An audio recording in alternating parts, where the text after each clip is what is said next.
had sort of started off on a personal interest in health. At the age of 25, I felt crummy, and I kind of figured that at the age of 25, I shouldn't feel crummy. So I sought out the help of a nutrition or a naturopath and a chiropractor, actually, that for many reasons just put me on a path to health through food, a bit of supplementation, but mostly through food. And it was this change for me that was like, it's so simple, right? I just need to eat well and I'll feel well in most cases. So mostly I just explored food on my own, in my own kitchen, for my family, some successes, some failures, and just felt great. I had been working in the backpacking youth tour industry for about 7.5 years and decided it was time to move on. And I was just gonna take a summer off and go out to the East Coast and work out there. And so I sold my house and I quit my job, and then my plans fell through. So I was homeless, jobless, and not sure what I was going to do. So I found this opportunity to work on an organic farm for an entire summer, from seeding to harvesting. Oh, sorry, I'm shuffling a little. So I spent 5 months working on an organic farm through an organization called Craft Ontario, where people of any age can actually go and have the experience of farming without having to invest in farming, which we all know is a expensive endeavor. And that was it. That was sort of the last thing, the last piece of the puzzle for me, when I got to see food growing in the ground, when I got to harvest lettuce fresh and take it straight to the bowl and eat it, and felt the effects of fresh food on my body, and how hard I worked that summer too. I've never worked so hard for free, I always say. It was one of the best experiences. So I came in and I met Elizabeth, and you can imagine what it's like to meet Elizabeth. I didn't actually come to an open house, so I met Elizabeth, and she's such a spirit, and I really felt like this was a really great place for me to learn and to carry on. So that's how I ended up standing here today. So if anyone is interested in this program, if you just wanted to look it up afterwards, Craft Ontario. There are, I think it's craftontario.ca, I'm not 100% sure, but that's a really fun experience. And you don't have to commit an entire summer. I was fortunate enough to be able to do that, but you can even just go for a week to a farm. So I teach the Nutrition and the Environment course, and it's my favorite course. At the school, we talk a lot about food and vitamins and minerals, and we get down to the nitty-gritty and anatomy and physiology. You look at the spiritual side of health, and this course is the environment, so everything around the person. So if you were working with a client one-on-one, you'd want to ask about what they're eating and if they're exercising and all those important questions. But what about the things around them? Like, where do they work? Is it a polluted environment? Do they live in a condo above a dry cleaner and they're not feeling well? All kinds of things that we have to think about ourselves in the greater perspective. Air pollution, water pollution, these sorts of things. So it's a great course. It can be a little bit doomsday for people who have never thought of these things. So I always try to end with solutions and actions and things that we can do to make a difference. So today we're going to talk about, I'm going to throw in some food for thought, food for thought, occasionally, and some statistics. Soil health, this is a really important thing that I think everybody needs to understand about the health of humans and the connected to the soil. We will talk about sustainable versus conventional agriculture, and specifically the organic certification. So today when you leave, you'll understand what it means for a fruit or a vegetable or a product to be organic or to be certified organic, and why it's important to support that system. And with every class, I always end with solutions, actions, things that we can do. If something, usually in a class, you can see people get passionate about something. And so if they want somewhere to go further after the class is over, I like to give people places to go. So craft or things like that. Okay, so we'll just start with this. The soil provides nutrition to the plant, right? Pretty basic science. The plant converts water, minerals, carbon from the soil into food energy. The plant also translates the energy of the sun into chlorophyll, which I think is a really fascinating science, right? It's capturing the energy of the sun and giving it a nutrient or a phytonutrient for our body. Animals and humans draw nutrition from plants, so we eat them and that's how we get the nutrition from our meals. I separate animals and humans because we are animals, but humans will sometimes draw nutrition from the animals as well, right? So the animals are translating the nutrition into generally protein for us. And so what we draw from this is that the health of the soil really equals the health of the people. Because if we can't draw the nutrition from the soil into the plants, then we're not getting it into our bodies and we're going to be deficient. And there's lots of studies showing now that as the soil health is depleted from conventional agriculture systems, that food is actually less nutritious than it was, say, 10 years ago, 20 years ago, 100 years ago. Okay? And so the definition of soil is the fertile surface material of the earth capable of supporting plant growth. So we probably all have a space in our garden where we've tried to grow something and it didn't grow. It's probably because that soil is no longer able to support life. And this is a concern to us, right? Because if the soil, the health of the soil equals the health of us, then we probably want to be very careful to take care of that resource because there's not a lot of it on the planet and we really want to manage it properly. Okay? And so I'm just going to break down soil for you. I think soil is fascinating. A lot of people, I think of soil as being the stuff that you kick off your boots when you come in the door, right? But there's a lot of life in soil, and it's actually quite fascinating. So we learned in the course that soil is made up of mineral particles, about 45%, air and water, and organic matter. And the organic matter is only about 5% of what the soil is made up of, but it's actually the most important aspect. So that 5% really has to be managed well. And that can be broken down into humus, not to be mistaken for hummus. Although eating dirt occasionally is probably not so bad for us. The roots from the plants that are existing or from the past that have been growing there. And then organisms, so about 10% are tiny organisms. So the famous one being obviously the worm, if you can see that in the slide. And so we're going to break that down even further to understand that the organisms are bacteria, fungus, protozoa, nematodes, microanthropods, earthworms. If you're into insects, this is really exciting. If you're not, you might be squirming in your chair right now. But this is the bulk of life in the soil, which actually provides the nutrition to the soil, which will in turn make us healthy. So the bacteria releases nitrogen into the soil. The fungus has an amazing relationship with the roots of the plants to allow nutrients to be absorbed or assimilated into the plant.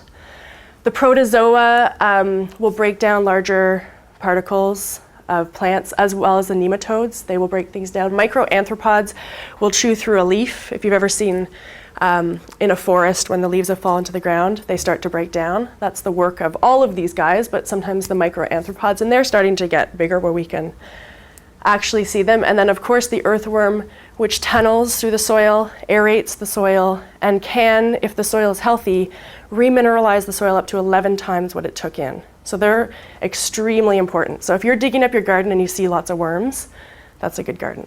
There's something going. If there's nothing there for them, they'll move on or they'll die. So there's all of this happening in our soil, and it's what makes the soil healthy so that the plants can actually grow properly. So we need to remember that the life above ground would not exist with the life below ground. And we can't see it, so it's really hard, out of sight, out of mind, right? If we don't see something, then we may not take it seriously or remember to take care of it. And what's interesting is if you leave Mother Nature on her own, she'll take care of things, right? If you've ever seen where an area may have been clear cut or left fallow, nature comes back, right? It finds a balance. So she's pretty amazing, and I always say that, if for at some point we end up not being on this planet, Mother Nature will take care of it. We're only a part of the equation. Conventional agricultural systems often, not always, but will interfere with the natural balance. They don't work with nature. And so we're getting ourselves into a bit of a conundrum here because we're not taking care of the soil and the planet properly. The sides, so fungicide, herbicide, pesticide, right? They don't distinguish between the good and the bad. So if you're trying to get rid of a fungicide on your crop, it's going to kill the one that you're trying to get rid of, but it doesn't distinguish between the good ones that are in the soil. So we start to deplete the soil of all these really good microorganisms that are naturally there. Very similar to our gut, we know that if we take antibiotics, we're often told afterwards to take probiotics to rebuild the good bacteria in our gut because we've wiped everything out. Antibiotics don't distinguish, they just wipe you out. So if you've been on a round of antibiotics or a few rounds of antibiotics because you've been not well, always important to replenish because you've thrown off the balance. So this, in the conventional system, they use a lot of chemicals to control pests and fungicides and even weeds. So, but what they do is they knock out all the good stuff too. Pesticide facts.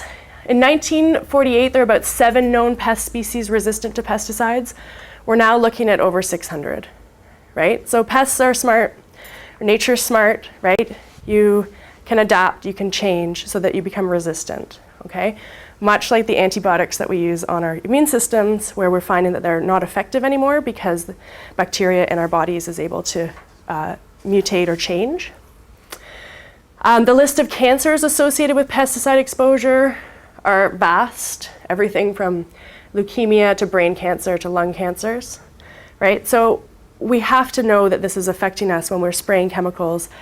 5 billion pounds of just pesticides alone globally on the planet, and that just keeps increasing, right? And this is on our agricultural fields for sure, but we also do it in parks and schools and hotels and restaurants, hospitals, right, in our gardens. So it's hard to actually know the exact figure based on also people's personal use and that sort of thing. So we're putting a lot of pesticides into the planet and really affecting the balance of the soil. Another little bit of food for thought is what we get from the soil. You can see, so all the nutrients in the soil are basically the essential nutrients that we need in our bodies, right? That's where we draw them from. This is not an exhaustive list, there's more to this, but I just want you to see a very simple graph of we need carbon in our bodies, we need hydrogen, we need oxygen, we need magnesium, we need zinc, we need all these things, and we draw them from the soil. So we want to make sure that that's being maintained. I don't know if you can see in the slide, but the nitrogen, phosphorus, and potassium are actually in a different color. Did that come through? Okay. So nitrogen, phosphorus, and potassium. If you've ever bought fertilizer for your garden, does that sound familiar? This is the fertilizer, yeah, NPK, yeah. Very important for the growth of plants. We know this. There are 3 very important minerals that will help plants grow, but they're not everything that a plant needs. The plant and us need all of these minerals and for growth. And unfortunately, in the conventional agricultural system, they only work with NPK. And so as the plants draw up the other nutrients from the soil, we're not replacing them properly because we're only using NPK to refertilize the soil. Okay, it's working now. You can drive probably 10-15 minutes out of Mississauga and see lots of fields that are being planted. Give them 3-4 weeks, there'll be lots of corn and things growing. So things will still grow. It'll still look like corn. It'll still probably sort of taste like corn. But it's not as healthy as it used to be because the soil's not being treated properly. Okay, does that make sense? Yeah? Okay. So we're talking about organic agriculture today. So one of the basic principles of organic agriculture is that building the soil rather than feeding the plants directly through the application of industrial fabricated nutrients, because often this is drawn from petrochemicals, right? It's not naturally sourced. And so the application of industrial fabricated nutrients, building soil is the best method of ensuring that your plants are healthy in the long run, right? If we take the time to build the soil naturally, then we're going to have healthier plants, healthier people, long-term results, right? And this is accomplished through the use of manure, right? Compost application. Some of you may do this at home already and know the benefits of using your compost in your garden. Cover cropping. So this is simply taking a field after you've harvested the crop and throwing down seeds of a crop that's going to draw different nutrients than the last crop. So you'll put out, we often use buckwheat or peas. Corn, for example, draws a ton of nitrogen out of the soil. And so an organic or sustainable farmer will put down a legume, so lentils or something. So they'll throw down, so corn will draw lots of nitrogen. They'll put down legumes after that corn has been harvested, and they'll just before the winter. So it'll grow, may get this far out of the ground, then the snow will fall. But what it does is it's drawing on different nutrients, changing the soil, making sure that we're not always putting the same plant in. And then in the spring, it'll kind of rebound a little bit, but we'll plow it through, and it's called a green manure, right? So we often will see after the corn's been harvested that all those fields are left fallow.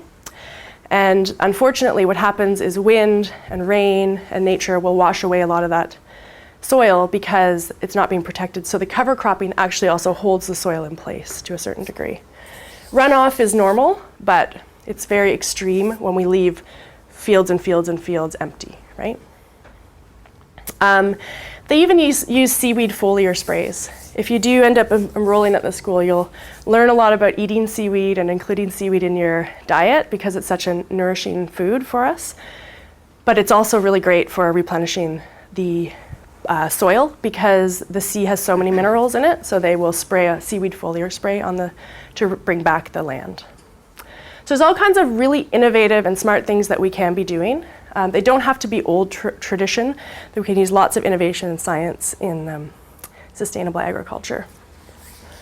And so this is, if you can see the picture, this is the farm that I interned on. It's called Meeting Place Organic Farm out near Goderich, Ontario. Tony and Fran McQuail are actually the pioneers of organics in Ontario, and I didn't realize when I took the internship how lucky I was to actually work with them and under them because they're so wise and they've tried, every farm is doing a very similar thing, but in a very different way, which is why one of my businesses is to take people from the city to farms to actually get on a farm and see what people are actually doing there. Very innovative. So Tony had 4 draft horses, and this was about, I'd say like my 4th or 5th day at the farm, and I was like a tourist. I had my camera in my pocket, and every time something amazing happened, I was taking pictures. So Tony came down and he disked this piece of land like that with his horses. Amazing what you can do with horsepower. And they're small enough that they were able to use horsepower. A lot of farmers are much bigger. A lot of organic farms are huge, and so they would use more tractor power. And they did have a tractor, but to me this was amazing that you could just hitch up your horses and get the work done pretty quickly. So in the organic system, there's lots of definitions. This is from the International Federation of Organic Agricultural Movements. So organic agriculture is a production system that sustains the health of soils. So we now pretty much understand that that's really important. Ecosystems, right? We need to have diversity on the planet. We need to respect the different ecosystems around us. And the people. Any system that puts sustaining the health of people in it is a system that I want to be a part of, right? If we think about a lot of the way the world's going, they're not really putting people into the equation or into the long-term goals, right? So anywhere someone wants to take care of me and my family and my friends and you, that's a system I want to be a part of. It combines tradition, so there's lots of old wisdom that we can definitely draw on from the past, but it also takes in innovation and science. So we're not staying in the dark ages, right? Donkeys clanging with pots and that sort of thing. We're actually going to move forward and grow food for people in an innovative way. So to benefit the shared environment and promote fair relationships, this is really important in the organic system, and good quality of life for all involved. Sounds pretty good, right? So so they're looking at the bigger picture and they're looking in the long term. And I like to, when we talk about agriculture, it is a human intervention on the planet. It's not natural that things grow in rows just big enough for tractor tires to run alongside, right? That's something we've implemented to the earth. So I like this quote from Michael Pollan. Has anybody read Michael Pollan's books or seen any of, he's been quoted he's quite popular now. He's a pretty famous dude, but he's written some really great books. If this stuff interests you, The Omnivore's Dilemma is a really great book that he's written. But so I quote him often, but the garden suggests there might be a place where we can meet nature halfway, right? We're gonna take control, and we want things to grow in an effective way, but we don't want to mess too much with what Mother Nature already has going on. And that's my niece, eating an organic cucumber right out of the garden. In June 2009, the Canadian Organic Standard was revamped. We always had one, but they decided to really clean it up, make it very clear what it meant, and they changed the logo. So anywhere you see this logo on a food, it is a certified organic product or fruit or vegetable. And this is a nice thing to have because food's confusing, right? Every time you turn on the TV or read the newspaper or turn around, you're being told the opposite, right? In the 80s, we were told fat's bad, stop eating fat. We all got fat. Then we were told stop eating carbohydrates because they're making you fat, and people still kept gaining weight. And now we're told, I don't know what we're told now, but it's all over the map, right? So it's very confusing. And so sometimes I know when I work at the Big Carrot, one of our services is to, it's a health food store on the Danforth in Toronto, is to just help people shop. Because they come back from the naturopath with a list of foods this long that they can't eat, and they're all the foods that they've always eaten, and they're like, I don't know what to do. So we take them through the grocery store and we say, okay, instead of this, you can actually eat this and it's better for you. And we help them find their way. So this label is handy because if you're just getting into it, at least you can shop by symbol. So in a nutshell, what this system supports and protects is biodiversity, which is so important for the health of the planet and our futures on the planet. Soil health, if I haven't driven that message home yet, it's very important. The quality of water, right? What is my agricultural system doing to the water around me? So the water quality is very important. Humane livestock practices, right? We're also starting to learn more if you actually look into factory farming practices. We're not going to talk about that today, but pretty extreme things happening to have our chicken and our pork and our beef, right?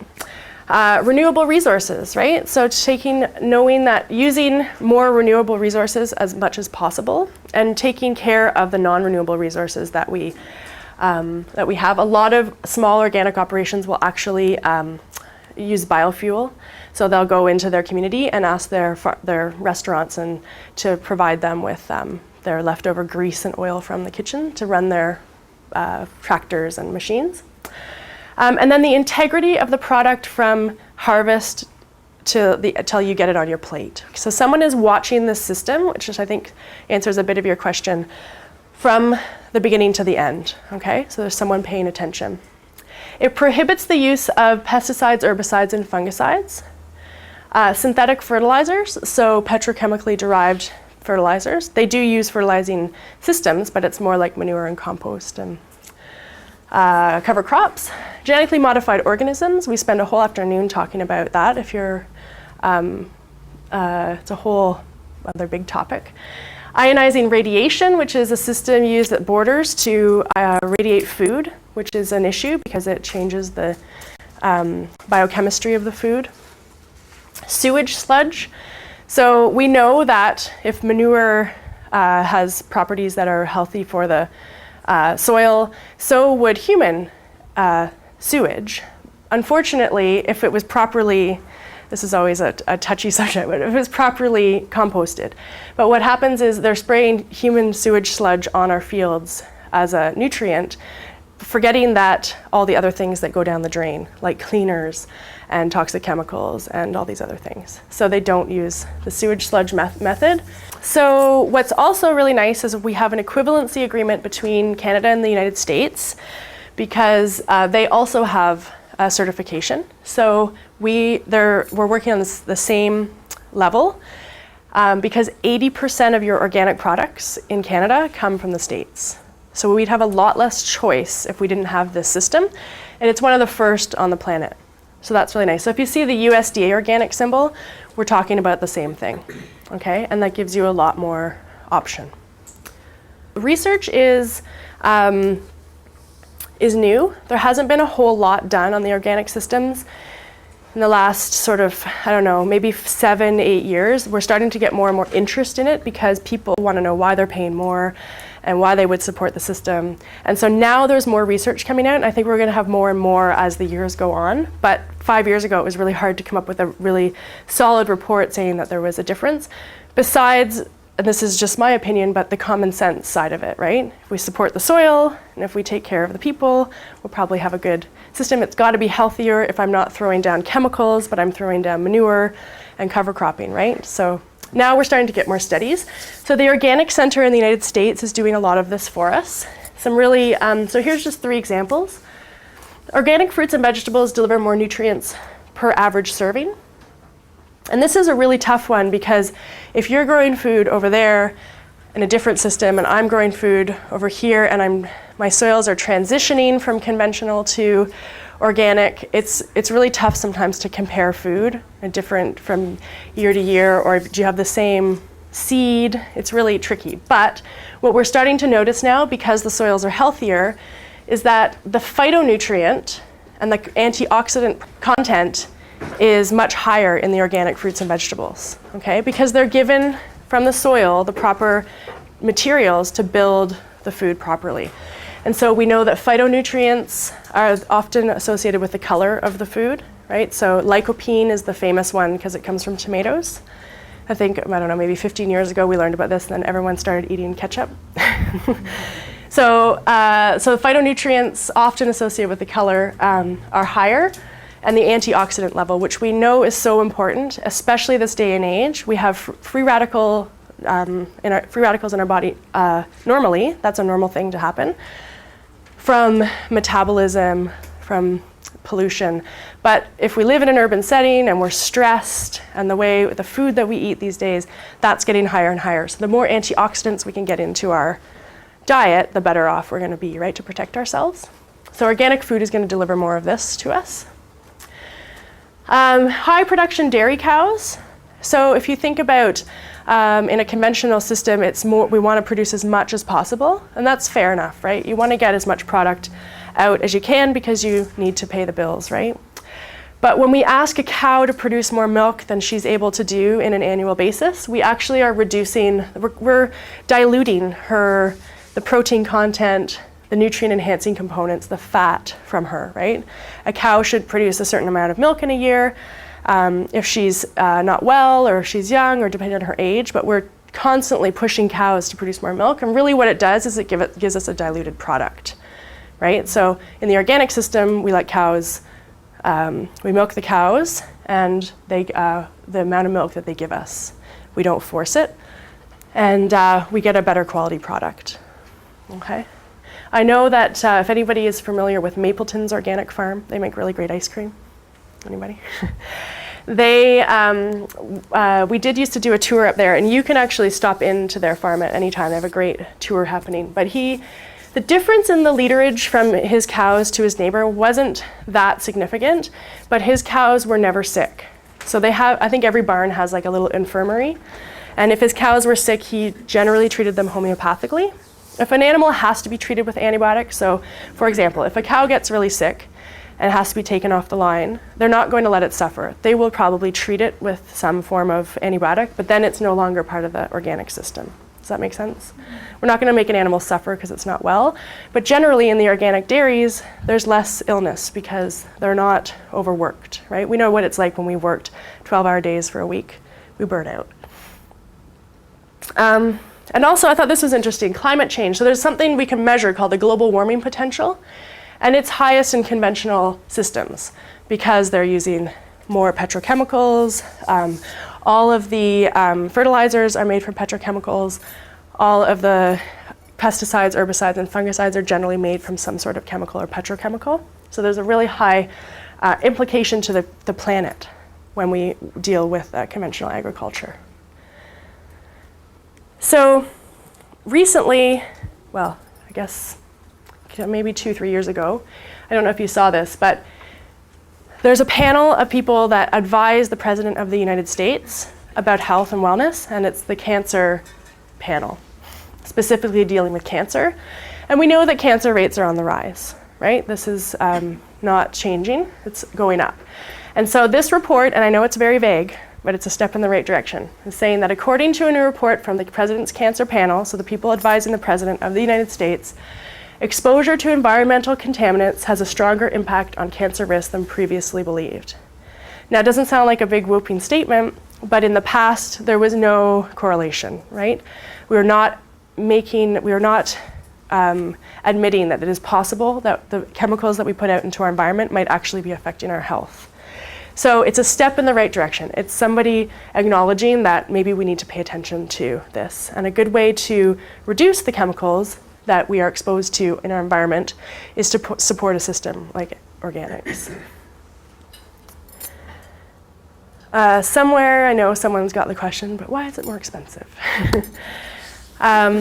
Starting to see it get closer, depends. So higher production costs, there's a lot of labor involved. So this craft network that actually exists in Ontario and is now spreading further, in fact, it may be starting to be global. So if you wanted to go farm in France, you might be able to do that. Relies entirely, all these organic farms rely entirely on the network for the free labor that they get in the summers. So I got a free education, right? It didn't cost me to be there. They took care of me and they fed me.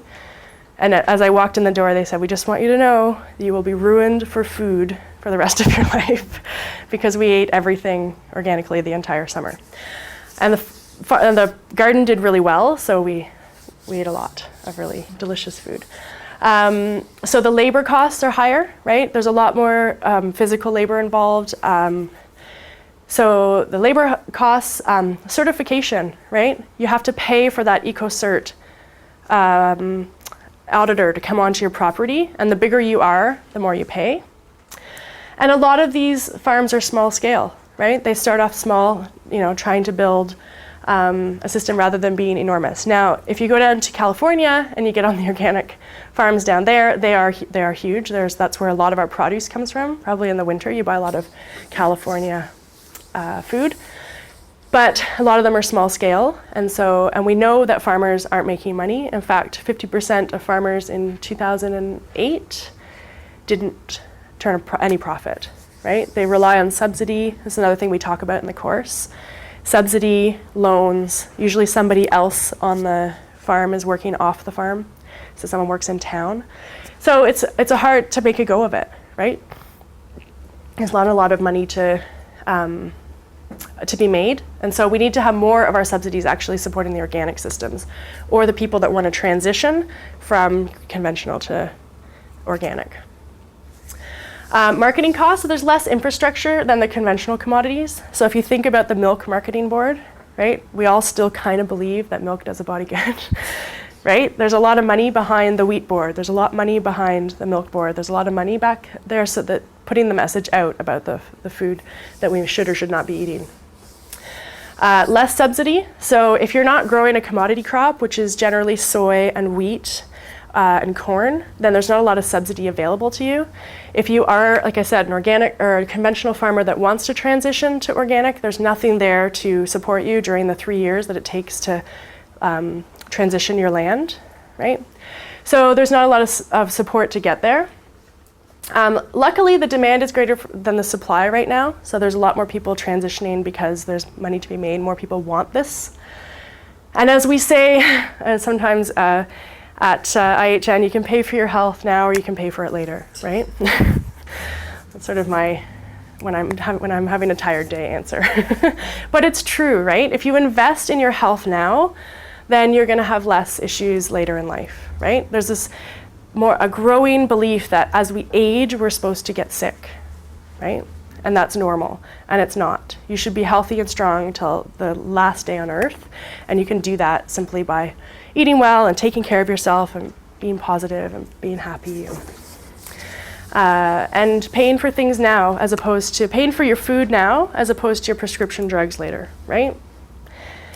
And another thing that people never take into consideration, and we talk about this in the first class, is the externalized costs of the conventional production, right?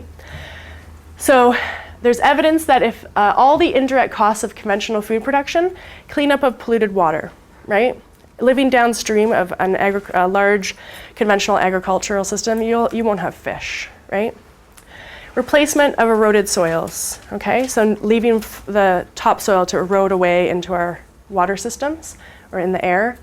Costs of healthcare for farmers and their workers, right? Higher rates of cancer on different conventional lands because people are spreading pesticides. So if these were factored into the price of food, organic would be the same or most likely cheaper, right? If we're looking at the externalized costs of producing the food.